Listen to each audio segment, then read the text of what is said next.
Hello everyone and welcome back. This is going to be my third game, and this is going to be another Inflow versus Quantum Gaming. As you can see here, we have Cheese, the Terran in the red, who is from Quantum Gaming, and we have Eek, the green Zerg from Inflow Gaming. And we're going to go ahead and get started. As you can see here, we have a cross spawn position. Eek is going to send his overlord down into this position and not find his opponent.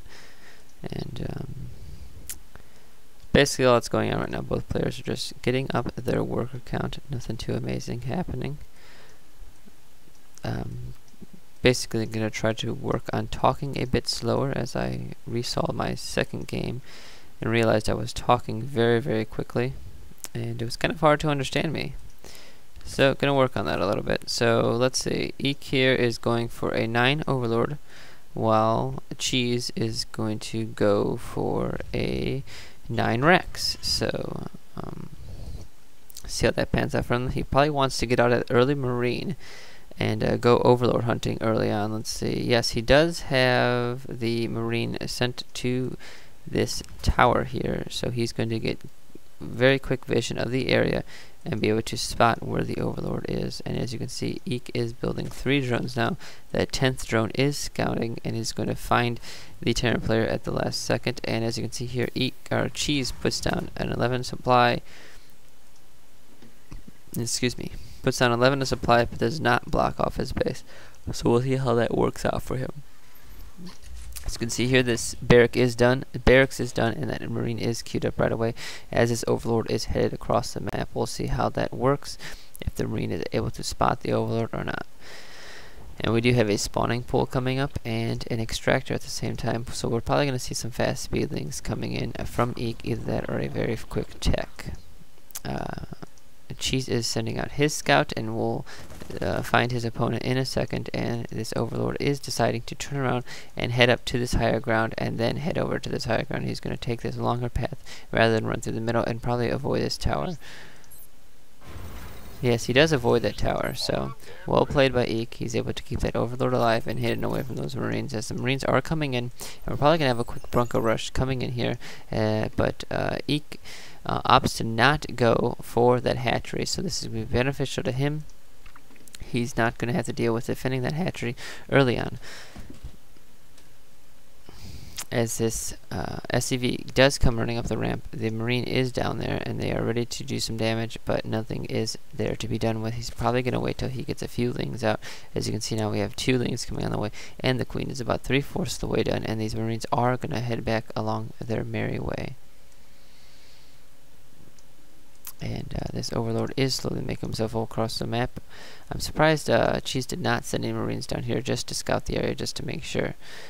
If we look back in the base, we do have 2 refineries coming up for Cheese, but no factory yet. So I'm kind of curious to see what his plan is. And as you can see, rather than go for the fast speed links, Eek did opt to tech very quickly. And he has 2 extractors up himself. Still no expo. We might see 1 base mutas. I'm not really 100% sure what we're going to see, as this factory from Cheese is beginning to be produced. And we do have speed coming out now for Eek, and we have a reactor actually we're putting down in this barracks. So instead of seeing a tech lab, we're probably going to see this factory switch with this reactor and be able to produce double the Hellions he might have been able to produce originally. And Eek is able to keep up his Queen and spew larva as much as possible. This overlord is in range to scout any expos, and this scouting Zergling does not get to see this factory or this reactor. A bit unlucky for him. Nothing too special going on in the bases here, just some regular macro play going on. As you can see, this overlord is going to come in this general area right here, and just get a scouting area in case any starports or any factories or anything like that is trying to hiding, maybe to drop in some Nidus swarms later. Who knows? And as you can see, this Zergling is coming in again, attempting to scout. As you can see, these first 2 Hellions are coming out. So the Zergling is going to, yes, he does see this factory, and he sees the reactor, so he is going to expect Hellions. Let's see if he's doing anything to prepare. He actually has a Spire on the way, so yes, 1 base muta is what's going to be in store for Cheese. I'm wondering if he's going to be able to deal with this. He does have an armory coming out and another depot, but he has no tech lab at the moment on his factory. So as you can see here, these two Hellions are racing in across the map. They do end up hitting the tower, and now they are going to race along and see that this expo is now just going up. There's a lot of Zerglings. These Hellions are going to have to back off, but they are speedlings, so they're going to be able to quickly surround these Hellions, and it's going to be a bit unlucky for Cheese. He's trying to micro these Hellions as much as possible. A third Hellion comes in. He might be able to back him up, but the Hellion does not go with his friends. Here, he's finally coming in. He's using that Hellion with the green health to tank most of the damage, and another Hellion now just come in, and we're actually having Marines push across the map also. So we're having a small push come out from Cheese. Oh, actually, no. He opts to go back and not push out instead. It looks like he is doing a reactor and tech lab switch for his factory and barracks, and as the first Mutalisk is en route. As you can see, we have more speedlings, as Eek is well aware that his opponent has a great advantage right now with 4 Hellions and a handful of Marines that can easily push his expo. So he is trying to prepare. As you can see, he ignites the Xelnaga tower to see if his opponent is anywhere near, and he is not, so he opts to hide his Zerglings in the creep while taking both these towers, enabling him to do any like nifty surrounds on these Hellions if they do pop out. And these Hellions do pop out. As you can see here, the Zerglings are attempting to put some pressure down. The Hellions do squeeze through a very small gap. The Zerglings were not able to crunch them down. As you can see, we have Marines and Hellions. We're probably going to have a small push coming here from Cheese. We do have only one Muta up, which is going to die to a whole bunch of Marine focus right now. Yes, there it goes. It does dive to a whole bunch of Marine focus, and we're actually having, looks like, a switch over to Hydras and Roaches now. As he does suspect that a push is coming, he does not want to invest in Mutas right now. We do have a Thor building, a command center building, and another factory building. As a spine crawler is coming up for Eek, and he just has speedlings for his defense at the moment. More Hellions are roasting Zerglings here.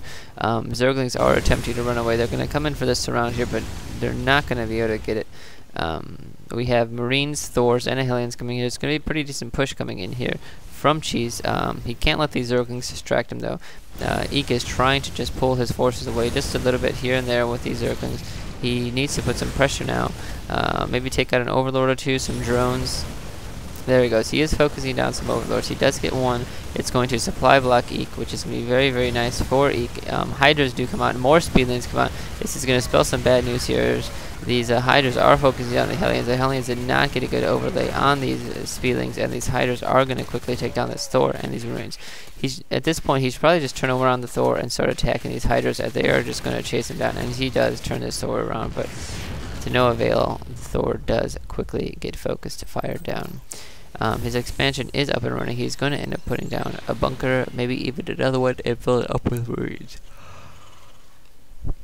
He has one Thor defending his base. He should probably have some type of area unit. He should know that a Overlord is going to be this general area at the moment. And we are having this expo cleared out. Most likely going to have a hatchery put up right away. As you can see here, Eek does have decent placement with his buildings here. With this thin choke point, it's going to funnel the Terran units in if they ever do come in, and Eek can get some nice surrounds coming in from this area and even around here. So these buildings work as kind of like a block away, and they just focus up some damage.